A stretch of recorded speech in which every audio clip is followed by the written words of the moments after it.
Educational Communications and this station present Environmental Directions with Nancy Pearlman.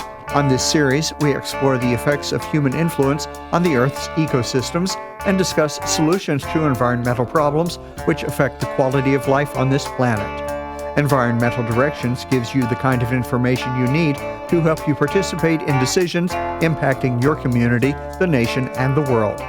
Now, here's your host, Nancy Pearlman. Hello. For the next half hour, we are going to be talking about the island country of Jamaica in the Caribbean with my guest, Diane Holland, who is the district sales manager for West Southwest USA with the Jamaica Tourist Board. And she has served over 47 stellar years with the Jamaica Tourist Board. Welcome. It's a pleasure to have you with us. It's my pleasure, Nancy. Thank you so much. I'm so excited. I am very excited about hearing about all the ecotourism opportunities and the work that your country is doing to protect your unique environment and what people can go and see and do in your island country, which is in the Greater Antilles. It's south of Cuba, west of Haiti, about the size of Connecticut. Can you give us a few more details about where it is and what it is? Of course. Jamaica is in the Caribbean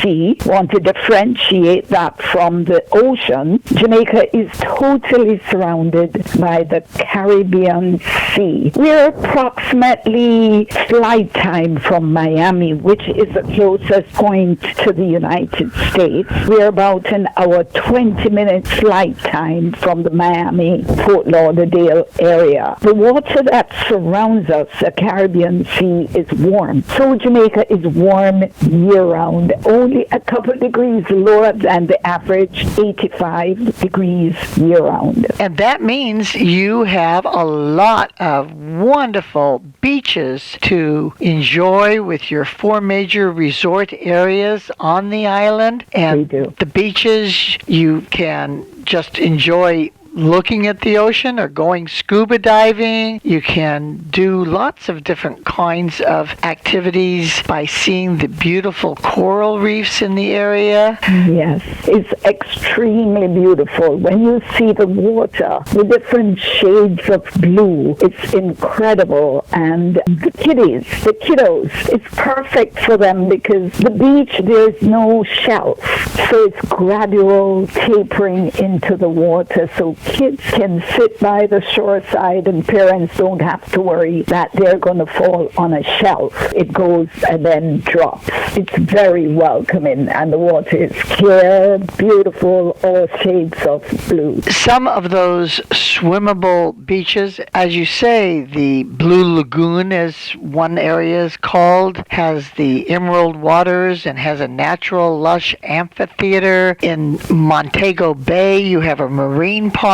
In fact, your country has 3 major national parks. Right. Well, we try to preserve the natural environment, the trees, the lushnesss of the island. We can't help but being eco-friendly because we have so many trees, vegetation that attracts rain, that renew the landscape and keeps it very lush and beautiful. What's great is that if you want to have a more natural environment, nature to enjoy, you've got those places to stay and visit and see those beaches. But if you're more inclined for the party life, you can go to the capital of Kingston, and there you also have beaches, but much more of a party kind of crowd. The thing is, you don't have to go to Kingston for partying. Jamaican in general is party central. Jamaicans are very lively. So anywhere we are, there is a party. So for fun, you don't have to go far to find fun at all. Also, natural areas away from the beaches. And for me, as a mountain climber, I would want to go to your tallest peak in the Blue Mountains that's over 7,200 feet. Exactly. Is the trail easy? I wouldn't say not for the beginner. There are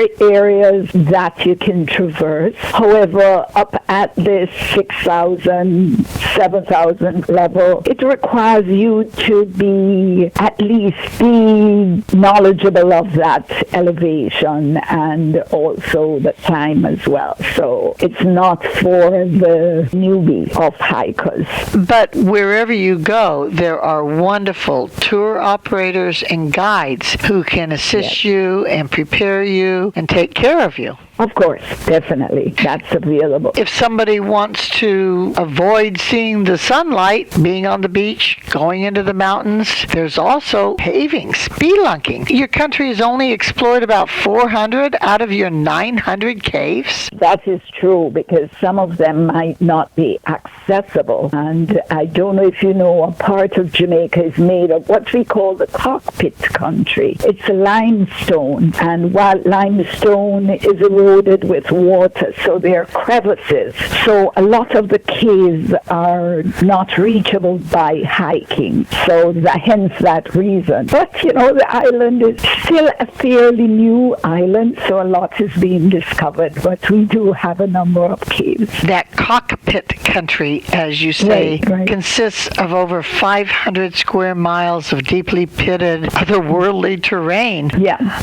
Interesting views. Yes, it is. So if you should fly over the island, you're going to see that. We've mentioned some of the natural areas to visit, but you also have botanical gardens, museums. What else can one see? The natural vegetation is just the beauty of the island, and a lot of places that have attraction. And as I would say, Jamaica is not a Disneyland where we create a scene with artificial anything. Everything you see in Jamaica is natural. So there's just so much to see. You mentioned Blue Hole and the water, just being able to jump into the water and it's warm. It's just a breathtaking scenery. And again, I would say the people. Infusing just a conversation with the people, you can have something that you really can't find anywhere else in the world. Jamaica has a lot to offer. What are the ecotourism opportunities? Jamaica is very lush. That's number one. We're very lush. We use items from the natural resources of the island. It's just somewhere you can come and you can breathe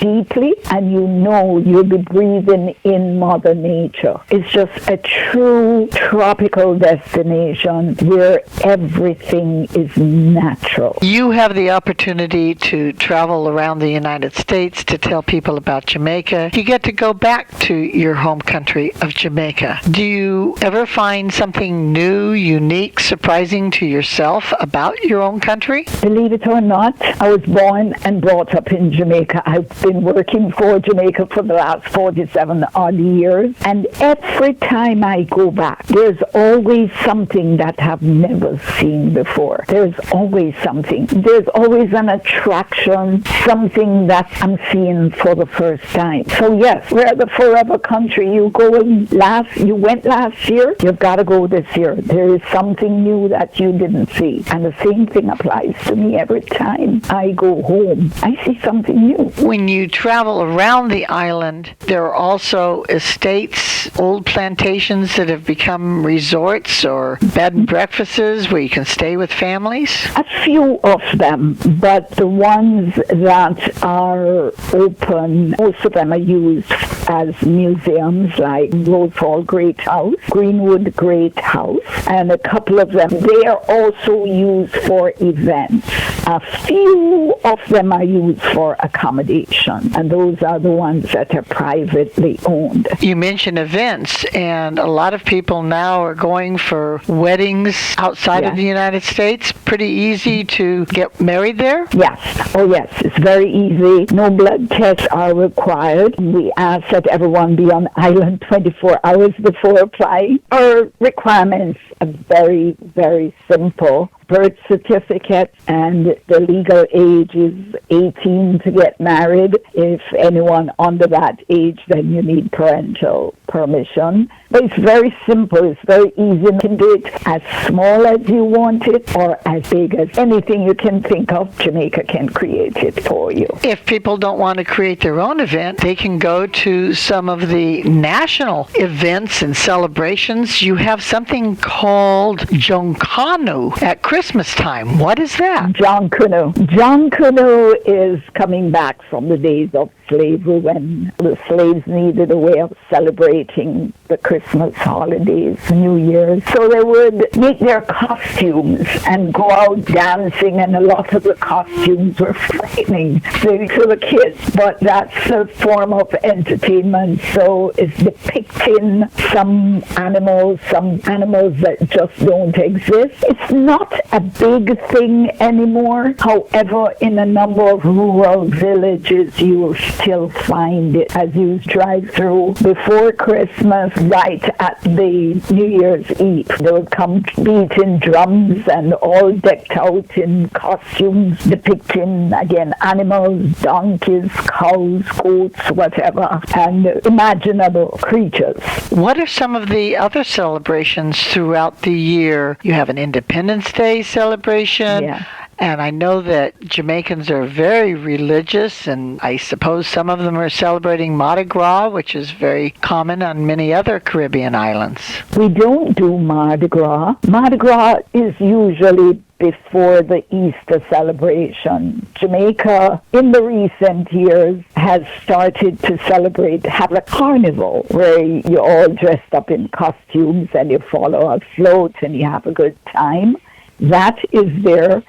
But the main event for the island, Jamaica's music. You know, it doesn't matter where you hear reggae music. Reggae is Jamaican music. And we do have a big concert that happens second to third weekend in July, Reggae Sunfest, that you can come down and join the festivities. It's usually a series of concerts over a week's period and activities surrounding the music. You mentioned the music reggae, and of course, many Americans are familiar with Bob Marley, who became very famous with that. If you could tell us about that legacy of reggae. But there was also some other kind of music that was very traditional in Jamaica, mento. Right. The mento is coming all the way from slavery. Then there was also one called ska. It slowly developed over the years from mento, which is the instrument that you pick the little metal. It's somewhat like a guitar in a box. And it went from that to ska, which is another form of reggae, to eventually into reggae. And reggae actually had two parts as well. But now there is a traditional one that you hear, and so many people are having versions of it. But if you hear reggae music, you would recognize it. It's just totally different. And what I love is the possibility of hearing music and dancing all over, whether or not it's at the resorts and the bars and the restaurants or just on the beach or outside. It's very common for people to get up and move around to the music. Yes, because music is always playing all around the island, whether individuals just playing their radios too loud or what we call sound system. We just love music. Music is a deep part of Jamaica's culture, and that's why we're always happy, because we're always listening to music. And speaking of music, a lot of people don't realize that Jamaicans are into country and western, because Johnny Cash had a home in Jamaica up to just before he died, and his daughter still owns a house there in Montego Bay. But we're familiar with all the genre of music, but reggae is ours. I think Jamaicans love the arts, music, dance, and it's an inspiration for many other foreigners. Noel Cowell, the playwright, went to Jamaica, and you had the writer Ian Fleming, Fleming, who created James Bond. And a lot of people may not know that the name James Bond is actually the name of the author of the book Birds of the West Indies. He looked at that and said, oh my gosh, that would make a nice name, and that's how the name James Bond came about. We're going to talk about some of those birds and other wildlife and animals and environment in Jamaica when we return in a moment with my guest, Diane Holland, who is the district sales manager with the Jamaica Tourist Board. Environmental Directions with Nancy Perlman continues with further discussion of the world's critical ecological issues. For more information, you may call 310-559-9160 or go to www.ecoprojects.org. Now, here's Nancy. I'm speaking with Diane Holland. She has served over 47 years with the Jamaica Tourist Board and obviously loves her country in the Caribbean, even though she's here in the west and southwest of the United States of America to tell us about Jamaica. We were just mentioning some foreigners who traveled to Jamaica. One of the early movie stars was Errol Flynn, who went there as well. And if we go back into history, it's very famous for some pirates as well. Oh gosh, Jamaica is so engrossed in culture. We have so much history and culture in that one little 4,411 square miles that going there for a week is not enough. You cannot see all of Jamaica in just 1 week. But if I may invite all your listeners to go and read up about Jamaica, you will have reading material for a long time. There are just so many aspects of the island. They can go to your website, visitjamaica.com. Yes, it's visitjamaica.com. That's spelled V-I-S-I-T, and Jamaica is spelled Jamaica.com. Where does the word Jamaica come from? The word Jamaica is actually from the original inhabitants of Jamaica, the Taino Indians. The language they spoke was Arawak, and the word Jamaica, which was Jamaica or Jamaica, X-A-Y-M-A-C-A, which means land of wood and water, which Jamaica is certainly the land of wood and water. But the language spoken now, you're speaking English, but over there you might hear a dialect, Patois. Well, before I mention that, some of your listeners might be saying, her accent sounds somewhat British.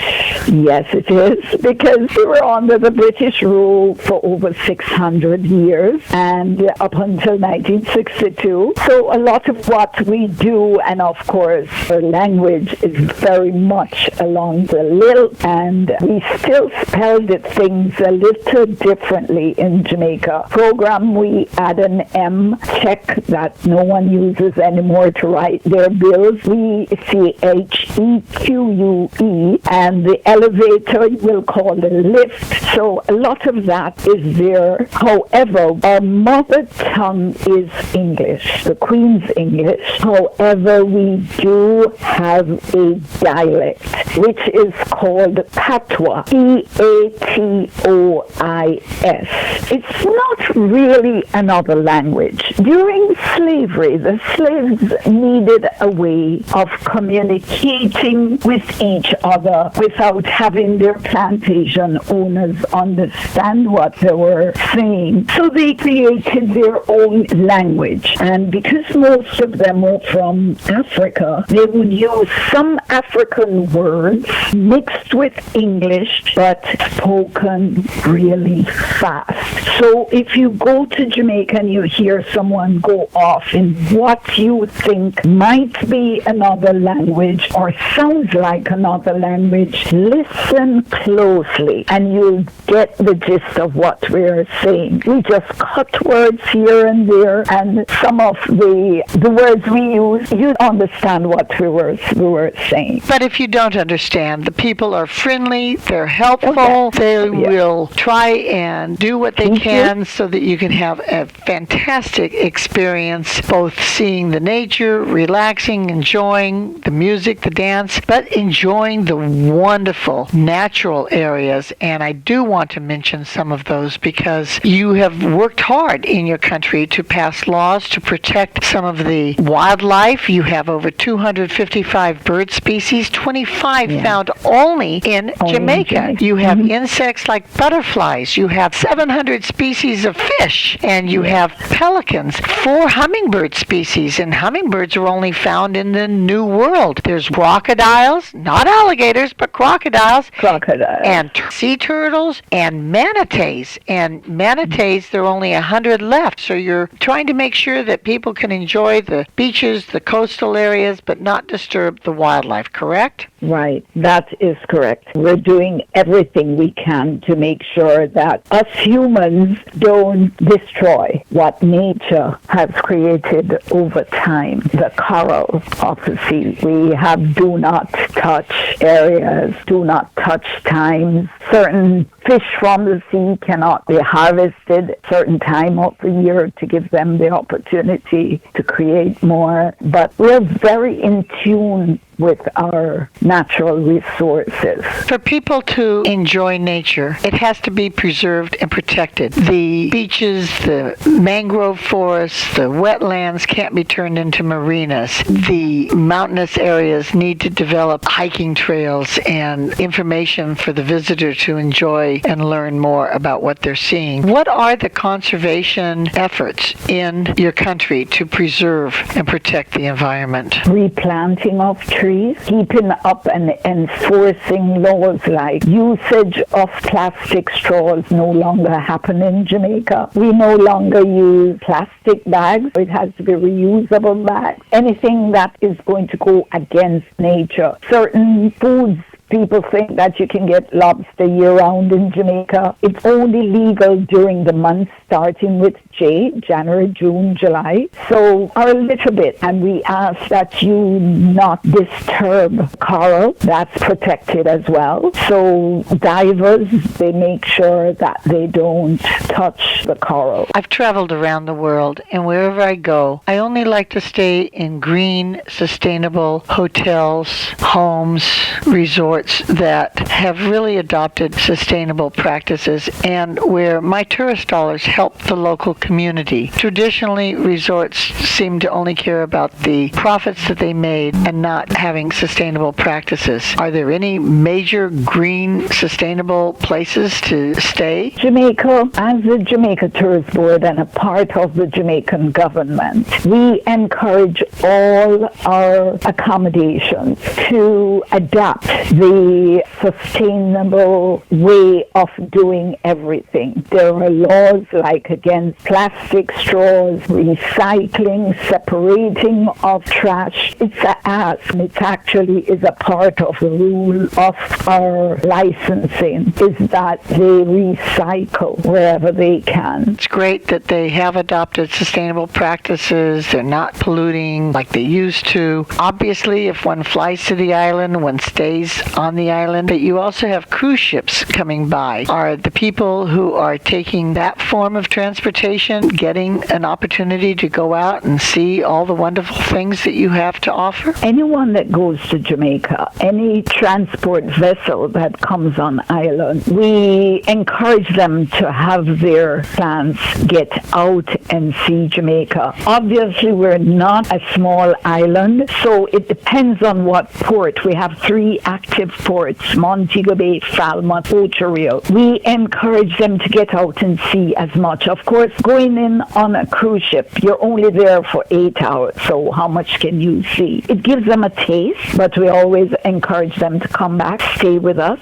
and see more. They get that taste so that they can come back. Jamaica has nature, it has music, dance, culture, people. There's quite an experience there, isn't there? There sure is. Jamaica isn't a 3 3-night stay, a 4-night stay, so continue, come back and see more. I just want to say that Jamaica, it is truly more than the beach and the beautiful hotel and the scenery. It's the people of Jamaica that makes it what it is. Jamaica is an experience. It speaks to all your senses. You smell it, you see it, you taste it. Jamaica appeals to all your senses. We cannot wait to see each and every one of you on island to show you so you can experience for yourself. Sadly, throughout the world, swamps, which are very important, wetlands, ecosystems, a bridge between land and water, have been destroyed. You do have the Black River Great Morass, a home to the crocodiles, manatees, countless birds. Is that the river where one can take a river run by bamboo raft? No. That's the Black River, the longest navigable river in Jamaica. And that's on the south side of the island. Jamaica has, I think, so many rivers. I think it might have the most rivers in the Caribbean. And that rafting is a calm bamboo raft. Yes, the rafting on the river is not rapids. It's calm water where you're taken down the river on a bamboo raft with seats on it, and you're pulled along by a raftsman who takes you down, and as he takes you down, he's telling you everything about the flora and fauna. You can also see the Dunn's River Falls. Yes, that's a natural, and I stress natural, because so many people see it. It's a waterfall that cascades 600 feet from the hillside to the sea, and it's tiered like a wedding cake. We've mentioned some beautiful areas, bays, beaches, mountains, activities that you can enjoy from those river runs, but you also have the scuba diving, the horseback riding, running events. For Americans, you might learn what cricket is all about, because that seems to be a very popular sport. And if you're lucky enough, you may see the fastest runner in the world, Usain Bolt. Yes. He's no longer competing, but he lives in Jamaica. There's so much to see and do, but once one's active, one wants to eat. So tell us about some of the food, because I know my Jamaican friends have cooked the greatest plantains and goat and fish and yams. I first have to say why our food is so unique. After slavery was abolished, they needed people to continue working the plantations. They came, so Jamaica became a melting pot of people from all over the world. And with all of those people that came and settled in Jamaica, we not only adapted a little of their culture, but their food. Infused with spices, the natural spices of the island, like pimento, not pimiento, thyme, scallion, and of course our habanero, Scotch bonnet pepper. All of those natural spices going together helps to create our different dishes. Every warm beverage in Jamaica we call tea. So a little of everyone's culture is infused in the island. You may not know that the Jews settled in Jamaica before New York, and I think we have the best food in the world. While I can't travel to Jamaica to eat every week, month, fortunately I'm in Los Angeles, and there's some great Jamaican restaurants here that I've enjoyed. Why should people visit Jamaica when there are so many other islands in the Caribbean that offer beaches and sporting activities and nature? It's our culture. I don't think there's another destination in Jamaica that has the deep culture that we have. And of course, over the years, we have been known for so much. The thing with Jamaicans, we are that little engine that could. Never tell a Jamaican we can't. We are the first tropical destination to have a team in the Winter Olympics, and we are going to have a team in the upcoming Winter Olympics. Of course, we have a bobsled team. Is that can-do attitude about Jamaicans, and we love people. We love them. We want to learn about you as much as we want you to learn about us. So Jamaicans are talkers. We like to share our experiences. Not everything is delightful to us. We have had adversities. Jamaicans just do not dwell on their adversities. Jamaica has such a wonderful attitude, so much to see and do. I want to thank you for sharing your love of your country for decades to the American population, and I hope people go down there and enjoy Jamaica in person, as well as hearing about it here on the program. I'd like to thank you so very much for being my guest. My pleasure. Jamaica is doing exceptionally well. Great. We had a hurricane the end of October, but we are over that. We're getting back on our feet, and we are welcoming each and every one of you to come and visit. Come see for yourself. A resilient country, resilient people, wonderful culture, wonderful environment. Thank you so very much. Thank you so much, Nancy, for the opportunity. You're welcome. I have been speaking with Diane Holland, who is the District Sales Manager for West Southwest USA with the Jamaica Tourist Board. I'm Nancy Perlman. Thank you very much for joining us, and do tune in again next week. If you would like free information about these environmental issues, go to www.ecoprojects.org or call 310-559-9160. Environmental Directions with your host, Nancy Perlman, is a community affairs program of the nonprofit organization Educational Communications and this station.